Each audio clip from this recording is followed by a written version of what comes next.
She's 73 and it's Tuesday. We're going to be weighing in.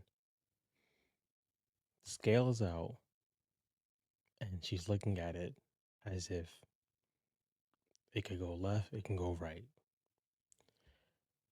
She looks at me and she steps on the scale.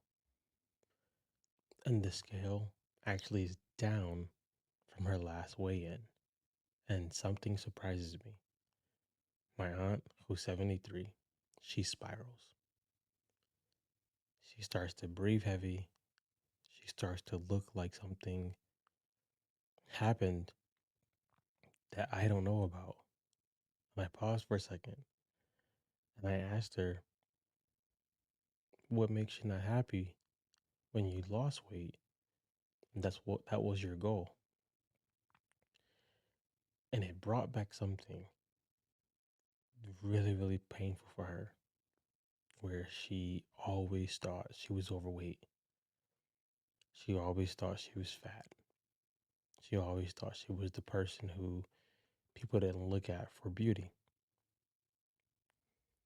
She's 73. These things were said to her when she was in high school, over 50 years.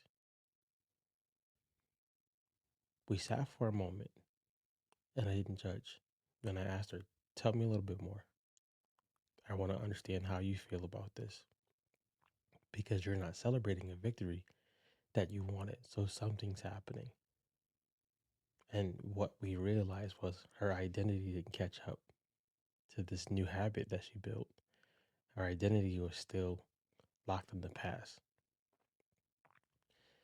My aunt started training because she was older and she wanted to get stronger, feel better, and actually longevity. So every Thursday, I would go to her house and I would train her. She would box, she would lift weights, she even started running. And we mapped out goals that she wanted to do and things of that nature. And she kept bringing back the losing weight goal.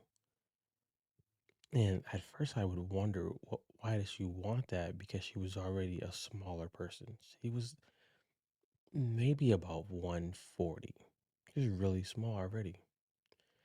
I didn't know at first that she was small physically, but in her head, her identity kept telling her, I'm a fat person, I'm overweight, no one's gonna look at me. Things of that nature. So from 17 to 73, that's the identity she carried. And it literally felt like she was carrying the world on her shoulders. She carried this identity for years. So now when she gets to a place where she's starting to shift the identity and the habit catches up, she loses a couple pounds, which she wanted to lose, and she lost it in a healthy way. She couldn't rejoice because now she has this identity conflict. She has this tension because her identity did not catch up. That happens at times. Has that happened to you? You get the goal, you you meet the mark, and then you're kind of beating yourself up like, I don't really deserve it. You can't celebrate it. You can't be proud of yourself. And we sat with her. I sat with her after, and I just heard her out. And after I heard her out, I realized this wasn't even about the scale. It was completely about how she thought about herself based on what other people said. And with that, I learned a valuable lesson that changed how I saw coaching forever. That a person, no matter how hard they work, they're going to revert back to their identity. They're going to revert back to how they see themselves. And if we don't shift that in the beginning, you'll get a person who gets the wins and they'll sabotage themselves right back into their identity because you cannot do your identity. Willpower will work for a couple months, couple weeks, maybe in a week, maybe even a year. And from that day forth, I asked her, do you want to go in this Kelly? You don't have to. But I asked her a question. Would you be willing to change this story about yourself? because you can see yourself in a different way, and I see you in a different way. In our online group, the breakthrough, whenever someone is talking about themselves in a way where it's not healthy or in a way where they feel they could never change, we just ask them a question. Who would you want to be if you could be that person?